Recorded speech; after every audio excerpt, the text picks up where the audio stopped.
So about maybe 4 years back, I had moved out of my parents' place for the first time, and I was missing living with animals. So I started a little boarding facility called Nanny Wolf, which lasted all of I think a month before people started approaching me to foster dogs. And that's when I realized what was going on. You know, I got a little into the stories that people were talking about, and that's how I started.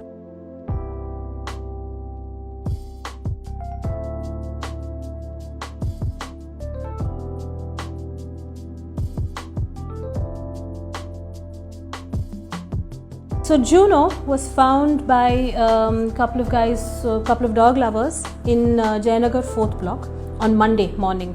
She was tied to a gate, and when they spoke to the locals, they found out that she was tied there on Saturday. So she had pretty much been there for 2 days without food and water, because they didn't observe that there was any food or water given.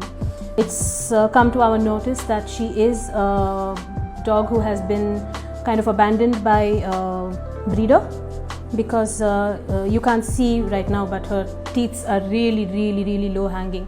For a relatively tall dog, her teeth are practically scraping the floor when she's walking. When we found her, she had tens of thousands of little ticks all over her body, and her entire body was filled with fluid. So her face, it really looked like she'd swallowed a pillow, you know.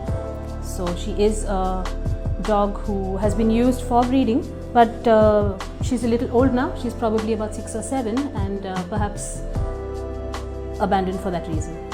Suppose she would have come in, her first heat would have happened sometime between when she was 6 or 8 months old, and I don't see any reason why they would have waited for much longer to breed her. That is enough of a sign that this dog is capable of reproduction, right? So the assumption here is that she has been bred in pretty much every heat cycle after, and dogs have 2 in a year. So that's a lot of heat cycles and a lot of mating and several puppies. So with social media, we use it so that people get to know about what's happening. So we try to make it happier stories, right? We try to talk about the good that's happening. For instance, as far as Juno here is concerned, we try and talk about how she's getting better. But what people don't see is what happens behind the scenes, right? Every day and every night, how the animal is perhaps still struggling to get a grip on what's going on, how the people who are doing the caretaking struggle as well. I wouldn't call it suffer, but it is a very difficult job.